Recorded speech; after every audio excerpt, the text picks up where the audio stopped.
கடவுளே, உனக்கு கண்ணே இல்லையா? இவ்வளோ தெய்வம் கும்பிட்ட ஒண்ணு கூட கண்ணை திறந்து பார்க்கலையா? எப்படி பார்க்கும்? அழகான பாதையை கொடுத்தாச்சு. போற பாதையிலலாம் குப்பையும் கல்லு முள்ளு அழுக்கு எல்லாத்தையும் தூக்கி போட்டு போனது யாரு? யார் சுத்தம் பண்ணணும்? இது என்னது? பாவம் ஒரு பக்கம் பழி ஒரு பக்கமா இருக்கு. அழகா போக வேண்டிய பாதைய நார் அடிச்சது யாரு? இங்க போட்ட குப்பைங்களை காசு கொடுத்தா யாரு வேணாலும் அள்ளுவாங்க. ஆனா அங்க போட்ட குப்பைய நீதான் அள்ளணும். குப்பைன்னு சொன்னது நம்ம பண்ண பாவங்களை அல்லாம அவ்வளவு சீக்கிரம் எங்கேயும் போயிட முடியாது தப்பிச்சு.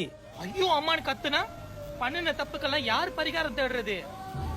எப்பயோ பண்ண பாவத்துக்கு இப்ப வரைக்கும் நான் அனுபவிக்கணுமா? அப்புறம் என்ன பண்ணின எல்லாத்தையும் மறக்கிறதுக்கு பாவம் என்ன நம்ம பக்கத்து வீட்டுக்காரவங்களா? முற்பகல் செய்யும் பிற்பகல் விளையும் தெரியும்ல. செஞ்ச தப்ப நினைச்சு ஒண்ணு திருந்தணும் இல்ல வருந்தணும். ரெண்டும் பண்ணாம நான் மறந்துட்டேன்னு சொன்னா எப்படி? அப்போ அனுபவிச்சுதான் ஆகணும். நீ சொன்ன மாதிரி கடவுளுக்கு கண்ணு இருக்கா இல்லையான்னு எனக்கு தெரியாது.